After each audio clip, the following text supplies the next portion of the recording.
The Man Who Made Maniacs.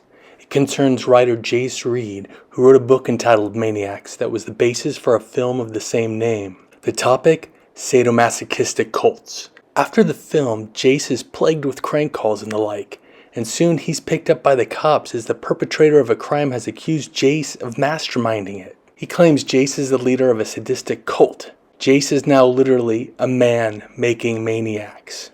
You mean just because I write about sex murders, I can be suspected of one? Lieutenant, I once wrote a novel about lesbians, says Jace. Then Jace is murdered. Or not. Maniacs is Jim Harmon's second novel published at Epic Books, number 107. I'm led to believe that the first and second books he ever had published at Epic were printed as numbers 104 and 109, Vixen Hollow and The Celluloid Scandal, respectively. These are all from 1961. He wrote a science fiction book called The Contested Earth in '59, but it didn't get published for 50 years.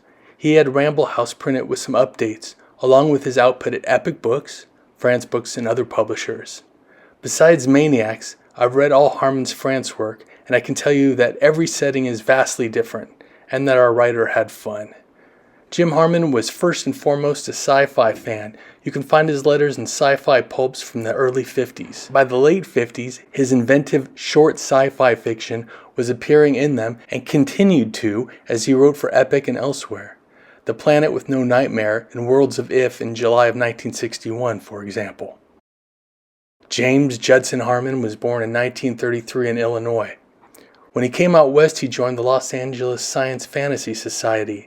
There he met the woman who would become his wife, Barbara Gratz, and Forey Ackerman, who would become his agent. He also met this guy, with whom he co-wrote 2 more Epic books.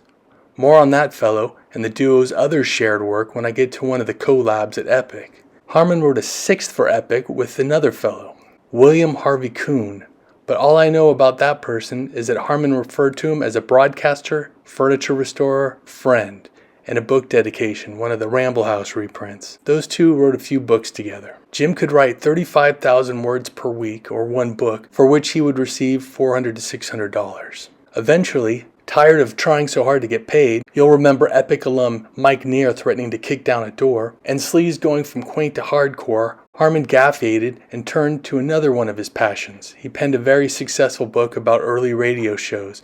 It may have been the first of its kind. In 1968, the Oakland Tribune did a piece on his radio book. Jim Harmon was a fat little boy at the time, his ear glued to a table model radio. Each of us found his own escape, his own reassurances in radio, he writes. Back to Maniacs. Here's a passage about Jace, a writer like Harmon, and perhaps this gets into the mindset of a mid-century freelance writer. He couldn't think. It was like trying to write that story the editor wanted, and staring at the white sheet of paper in the typewriter until you went snowblind. The new Playboy or Galaxy or Showcase lay on your desk, and finally, it was much easier not to bother trying to think, but to build yourself a drink and pick up a magazine. This next passage from Maniacs contains an Easter egg for a future episode of Space Age Erotica, Epic Obscenity. He kicked aside the stack of moldering newspapers and crunched his shoes over a pile of 45 RPM records. "He broke 'em," Jake howled. "He broke my rock and roll collection by the Ron Haydocky boppers." This Jake also had stacks of Tom Mix comic books and a complete run of Famous Monsters of Filmland. Tom Mix was a favorite cowboy actor of Harmon's, and Famous Monsters was his agent Forey's magazine.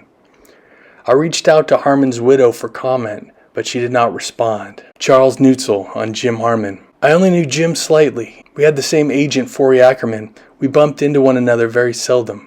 I never met his wife. I talked with him a very short bit at the Tom Lesser Pocketbook Show where we both attended, signing books. Harmon died February 16, 2010 of a heart attack.